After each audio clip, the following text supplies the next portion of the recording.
Hello? Good morning. Sa mga kagigising pa lang po, good morning. Sa mga gising, good afternoon. Isang mapagpalang hapon po sa bawat isa sa atin. Nandito po tayo.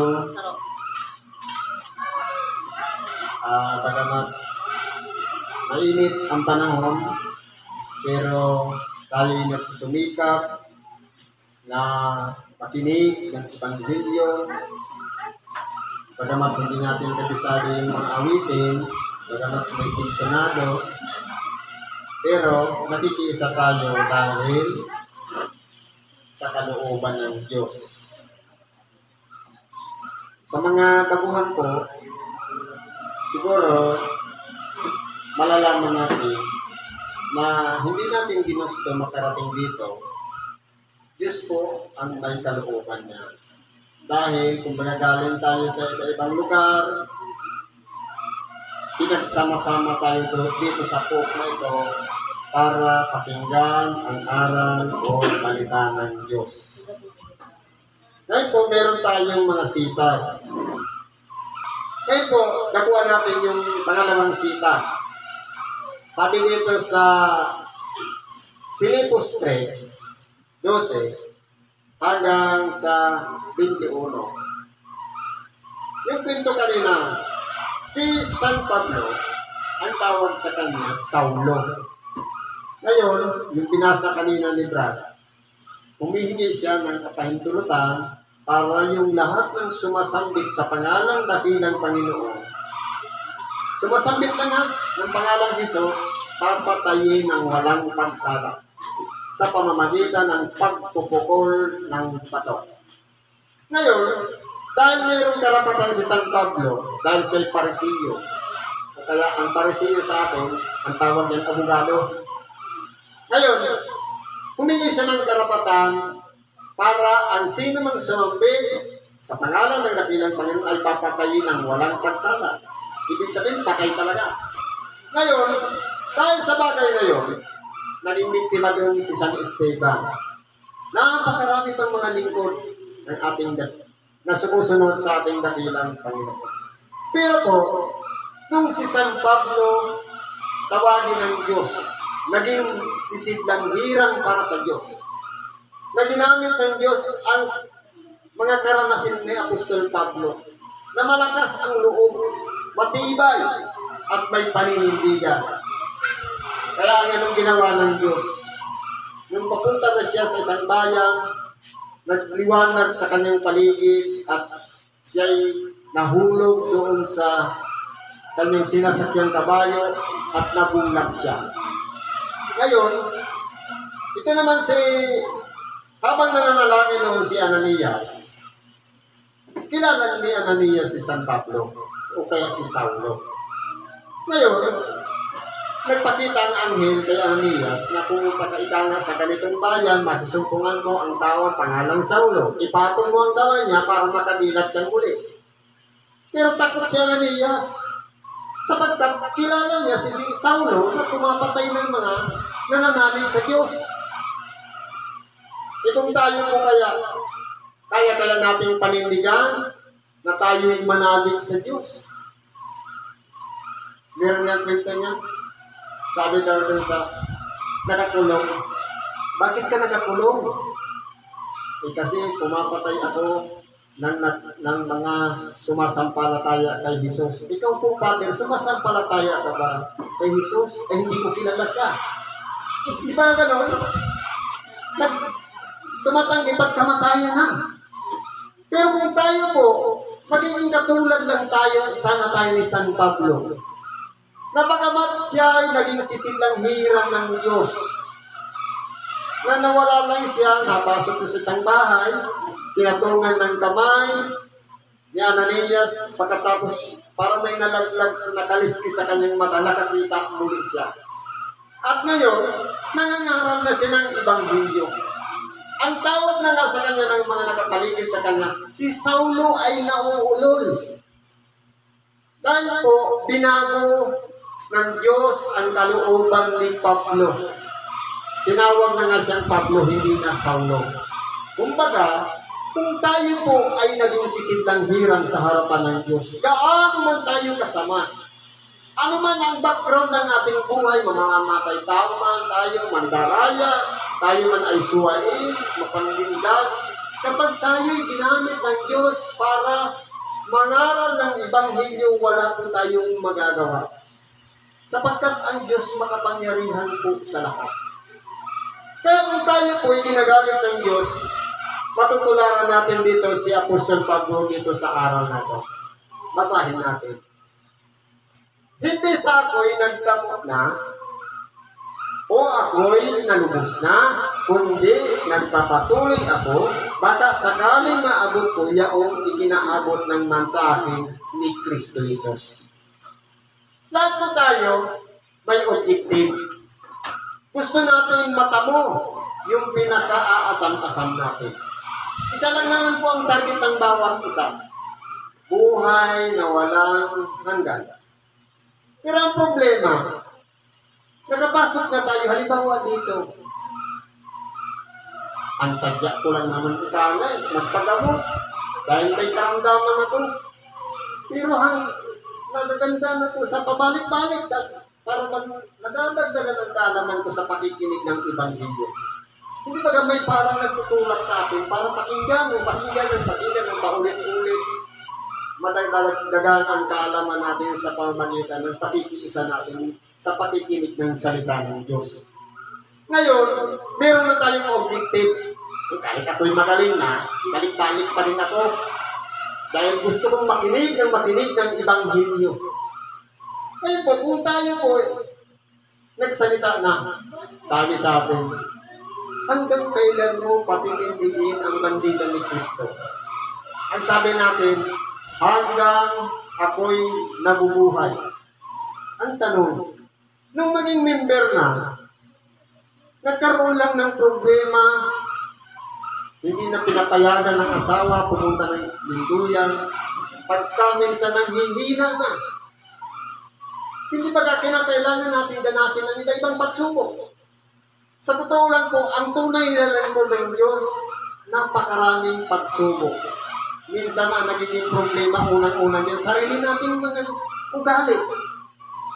Gusto natin gumawa ng mabuti, pero hindi natin ginagawa. Gusto natin magsimba, ayaw naman natin lumangon. Gusto natin makinig ng Ebanghelyo, tinuturugan naman natin. Gusto natin magbasa ng banal na kasulatan, nakapikit tayo. Gusto natin makinig ng Ebanghelyo, tulog tayo. Kung anong nangyayari sa atin. Ibig sabihin, sabi nga, hindi na akong gumagawa nito, kundi yung kasalanan sumasakit. Kaya para maging bukas ang ating pag-iisip, active tayo sa pakikinig ng Ebanghelyo, dapat po magsisimula tayo ng ating mga kasalanan. Para walang bahagi yung kasalanan para pigilan na maging active tayo sa pakikinig. Ganyan po yan. Ngayon po, si Apostol Pablo, ninais niya na ibahagi ang kanyang sarili na dapat sana ganun din tayo. Na si Kristo'y namatay para sa ating mga kasalanan. Ngayon, gusto nating tamuhin yun na tayo'y patawarin ng Diyos. Pero pagka minsan, sasabihin natin, bakit pa ulit-ulit na mas lalong bumibigat ata yung mga nangyayari sa buhay natin. Sa totoo lang po, habang kasi tayo tumatagal at natututo at nakakaalam pa ng mga mahihiwagang bagay, lalong-lalo na yung salita ng Diyos, nag-i-improve tayo, bumibigat din ang pagsubok. Ang pinakamabigat na pagsubok, ang pinakamahirap na kalabanin, sarili. Ikalawa, yung pinaka-close mo pa sa buhay. Minsan, asawa. May kaibigan na ako niya na isang kasangkapan. Yung kasangkapan, nananalangin siya pag oras na. Pero pag malayo, halimbawa, doon daw sa Rizal, sa Cainta, ipaparating na yung bagyo. Ngayon, walang pakialam lang yung kasangkapan dahil siyempre busy. Kung kailan nga, sabi nung hindi naman member kasi yung asawa, nung nandiyan na yung hangin, gumaganon-ganon na yung yero, sige na daw panalangin yung kasangkapan. Diyos ko, mag-isa ngayon yung mag-iba. Sabi naman ng asawa na hindi naman lingkod ng Diyos, tumigil ka na sa kapapanalangin mo. Tanggal na yung pako niyan, may magagawa pa mga panalangin mo. Ang gawin mo na lang yan, kung ilipad yan, hayaan mo lumipad yan, bumili ka na lang ng bago. Dapat sana, noon ka pananalangin para yung bagyo umiwas na hindi na dumaan sa tapat natin. Kung kailan nandiyan na, saka ka mananalangin, magagawa ba natin na patigilin mo yung bagyo na kahintuin mo yan sa kanto dyan ka na lang, doon ka na magpatuloy sa kabila. Hindi naman natin yan magagawa. Kaya mas bukas pa yung pag-iisip ng kanyang asawa. Pero kung nauna siya nag-isip, sasabihin niya sana, mahal, ipako ko kaya yan para hindi ilipat. Hindi mas maganda. Kaso ang problema, kung kailan gahon na sa oras, saka naman nanalangin. Ganyan din po tayo kung titingnan natin sa mga naong ospital. Sa totoo lang po, kapag tayo may karamdaman, isa lang ang solusyon, humingi ka ng tawad sa Diyos. Bakit yung may chapel yung mga ospital?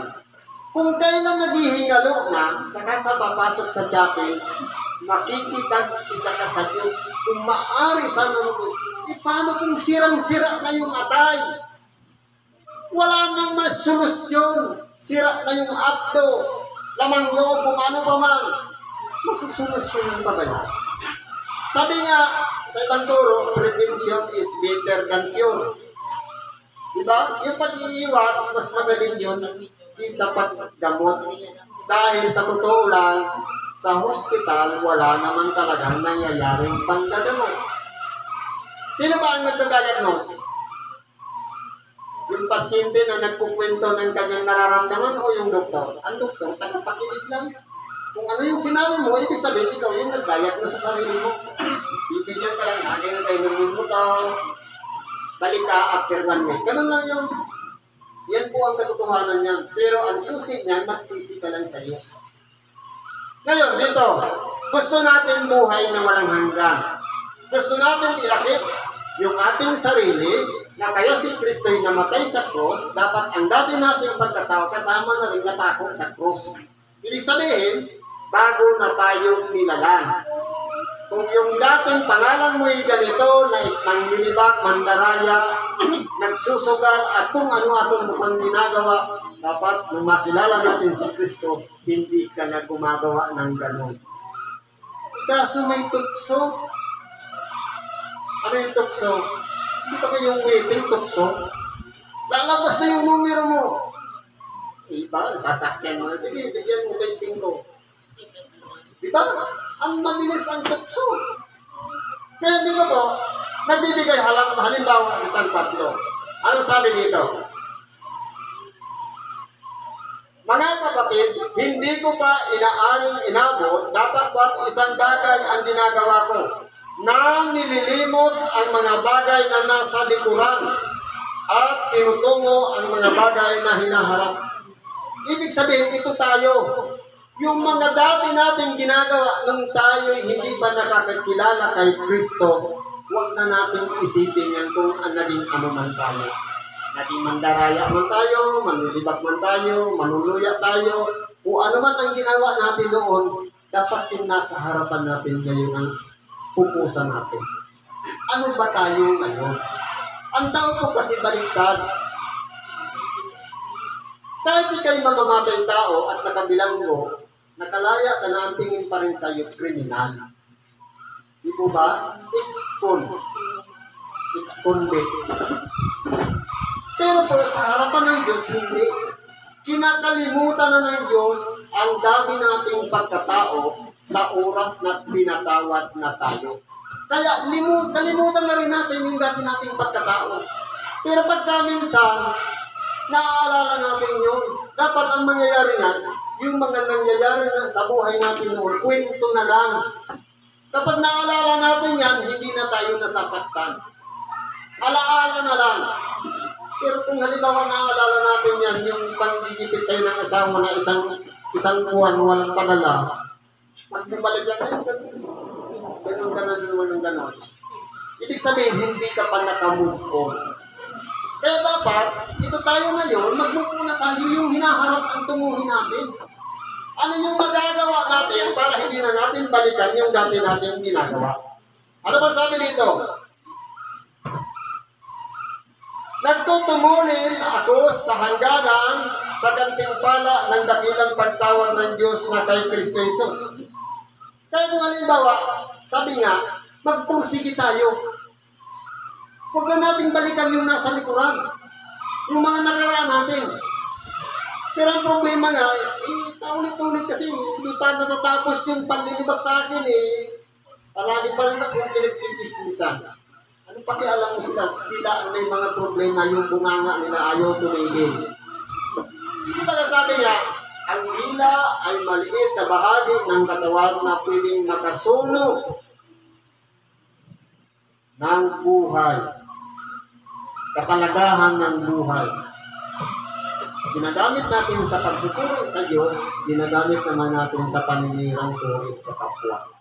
Paano natin masasabi na iniibig natin ng Diyos na hindi natin iniibig yung kapwa? Na ang Diyos, nilikha tayo, larawan niya, wangis niya. Ang kapwa natin, nilikha ng Diyos, wangis din natin at larawan din ng Diyos. Maliban lang sana kung ang pananalig natin na yung kapwa natin, nag-evolve lang siya. Mula siguro siya sa unggoy. Pero kung tayo po, iniibig natin yung kapwa, iniibig din natin ng Diyos, ipakita natin yung pag-ibig sa Diyos sa pamamagitan ng pag-ibig natin sa ating kapwa. Mahabag tayo sa kanila. Sapagkat, meron po tayong pinaka-asam-asam na gantimpala o reward sa mga pagtitiis na ginagawa natin o mga sakripisyo na ginagawa natin. Kaya nga, kung ilan tayong mga sakdal ay mag-isip ng gayon at kung saan may magkakaiba-iba tayo ng iniisip ay ipahayag naman ito sa inyo sa Diyos. Kaya po dito, mahirap po kasi yung pagpapakasakdal. Sabi nga, ang pagpapakasakdal o kaya perfection, para ma-perfect tayo, practice. Practice makes perfect. Sabi nga, dito sa ating ulo, dalawa lang dyan. Conscious mind and subconscious. Palagi ko itong binabahagi. Ang conscious mind, ito yung tanong ng tanong kay nanay, Nay, bakit ka nagtututbrush? Bakit po ko pinagtututbrush? Itong subconscious, ito yung memory. Ngayon, kapag pinapractice natin, bawat pagkatapos kumain, nagtutbrush, kalalakihan natin yun, madidevelop yung subconscious mind. Minsan, iba yung iniisip natin, pagkatapos natin kumain, iba yung iniisip natin, pero nagpupusa na yung subconscious, mag-toothbrush. Dahil yun na yung memory. Nakasanayan na. Ngayon, kung yan po, i-apply natin sa ibang bagay. Halimbawa, ang bawat linggo, makabuluhan sa atin, pupunta tayo ng San Mateo para makinig ng ibang linggo. Kaso, tumigil na yung gambane sa San Mateo, titigil ka na rin. Hindi. Marami pang paraan. Marami pang mundo yan. Pwede kang makinig ng Ebanghelyo sa YouTube, kahit sa Nagastin. Huwag mong puputulin. Ngayon, kapag palagi natin sinasanay makinig ng Ebanghelyo, pumunta ng templo, na perfect po natin ang ating buhay. Na para bang may kulang kapag hindi tayo nakadako ng templo. Sabi nga niya yung ninang ko dyan, pagka dumating na yung linggo, gusto niya, kinabukasan, Sabado na ulit. Dahil kapag nasa lunduyan na, walang karamdaman. Pero pag nasa tahanan, ang daming masakit. Pero pag nasa lunduyan, walang sakit. Bakit? Siguro yung demonyong nagpapahirap na sa'yo, naiwan mo sa labas, kung nasa loob ka ng templo, hindi na siya makapasok, kaya wala kang masakit. Ngayon, babantayan ka naman paglabas mo. Kaya po tayo, humingi tayo ng tawad para hindi na siya makabalik. Ano bang sabi dito? Lamang ay nagsilagan tayo ayon sa gayunding ayos na ating inabot na. Halimbawa, ano po yung inabot natin? natin. Tayong lahat ay tinawag ng Diyos, inaaralan, tinuturuan ng mga iba-ibang aral bawat linggo. I-adapt natin yan. Iba yung aral next week, iba ngayon, iba last week. Pagtagpi-tagpiin natin yan. Mapapakinabangan natin sa ating pang-araw-araw na pamumuhay. Kaya po, kung saan tayo umabot, may karugtong yan. Kaya pakanasahin natin yung karugtong. Dapat excited tayo sa sunod na naman na linggo. Ano naman kaya ang topic? Pero pag minsan, bibigyan ka ng sarabal ng kalaban, huwag ka na pumunta doon, makikita mo na naman yung pangit ng mukha dyan sa unahan. Ano ba sabi dito? Mga kapatid, kayo'y mga kaisang tumulad sa akin at tandaan ninyo ang mga nagsisilakad ng gayon. Ayon sa mga halimbawang nakikita ninyo sa akin. Ano po ang halimbawa na ginawa ni Apostol Pablo? Si Apostol Pablo po, sa kabila ng kanyang pangangaral, marami ang nagnais na pahirapan siya. Naroon na yung ibinilanggo siya, tapos nakapangaw, o yung parang may dalawang kahoy, na may kaltas lang sa ulo, sa dalawang kamay. Nakaganyan siya. Pero hindi po yun naging balakid sa kanya para ipangaral ang Ebanghelyo. Kaya nakuha niya si Tercio, tagasulat, na ipinapadala niya sa Roma, sa Corinto, sa Efeso, Galacia. Napakarami po siyang nagawang sulat. Kaya po,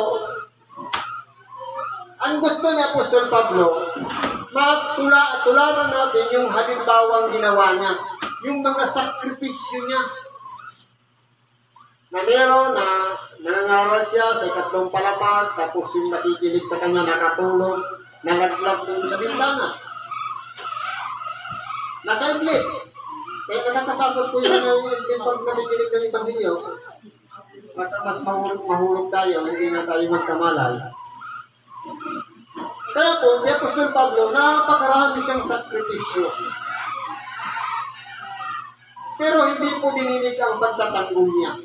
Dahil ang kalooban talaga ng Diyos ang kinakailangan mangyari.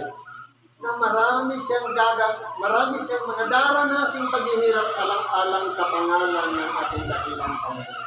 Tayo po kaya, kapag sa pangalan ng ating dakilang Panginoon, kaya ba natin isakripisyo ang ating sarili para lamang sumunod? Pag minsan dito na nga lang sa loob ng templo, sa oras ng pagluhod, ang iba nakaupo. Yung tuhod ayaw magasgas. Dapat po hindi ganoon. Kundi praktisin natin ang ating sariling lumuhod. Sabi nga doon sa wedding, amin po, inilumuhod. Dapat ang sinapalitan natin ang iniuupot na lang kasi hindi naman nakaluhod. Sapagkat marami ang mga nagsisilakad na siyang madalas na aking sinabi sa inyo at ngayon sinasabi ko sa inyo na may pag-iyak na sila ang mga kaaway ng cross ni Kristo. Kaya kung dito po makikilala natin yung mga kaaway ni Kristo. Sila po yung mga tagasagabal sa ating mga ginagawa. Pagkaminsan, isipin natin yung kapitbahay natin, hindi. Lahat ng connected sa atin yun ang ginagamit.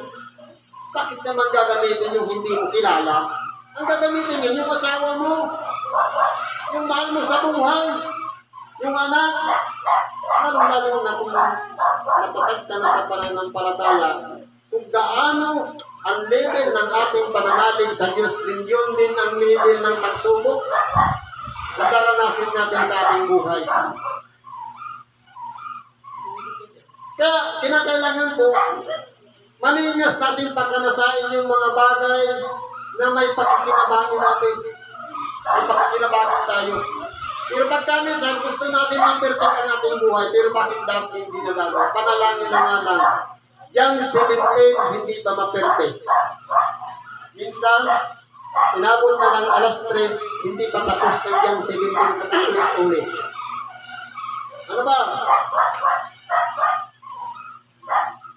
Na ang kanilang kahinandan ay ang kapahamakan, na ang kanilang Diyos ay ang tiyan, At ang kanilang kapurihan ay nasa kanilang kahinyan na nag-iisip ng mga bagay na ukol sa lupa.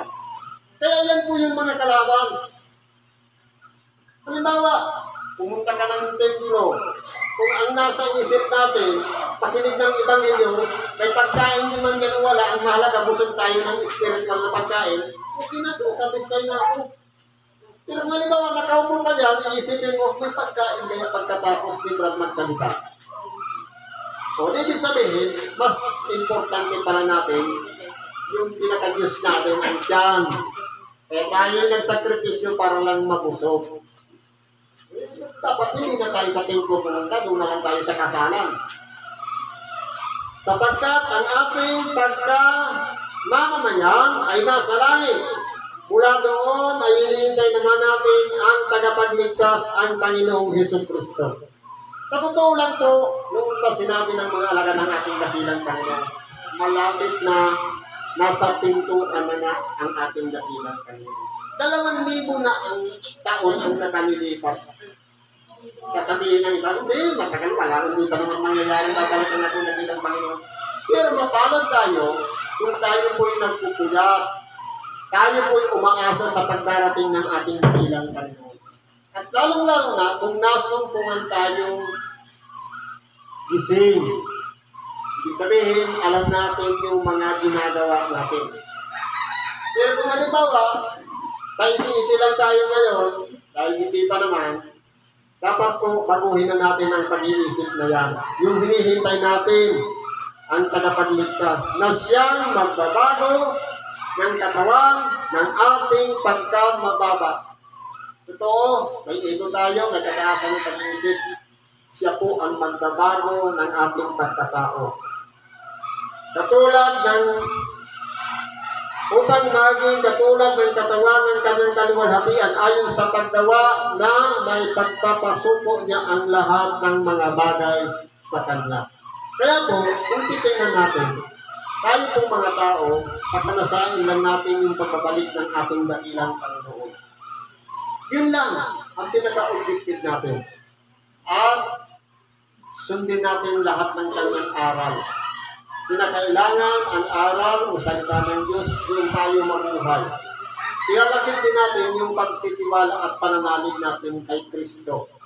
Sapagkat yung aral na ating napapakinggan, kapag yan ay ipinasok natin sa ating isip, matainga, isip, at puso, at yan ang ginagawa nating batayan sa pang-araw-araw na pamumuhay, kung ano yung ginagawa natin, kapag may nilabad tayo doon sa ating nauunawaan at nasa sa puso,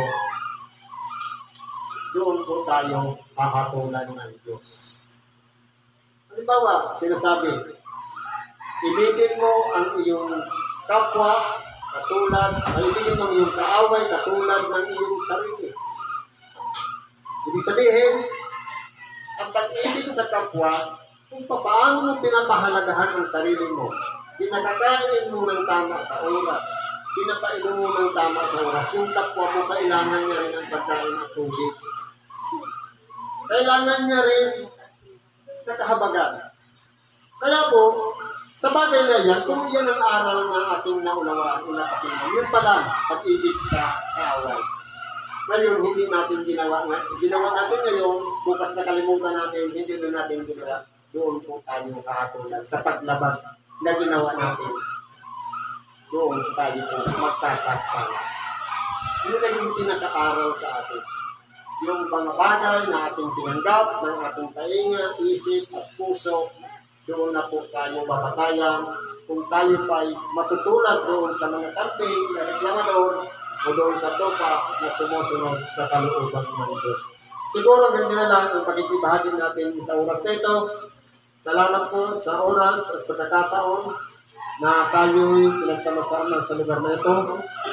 Ano man po ang mga karaingan natin.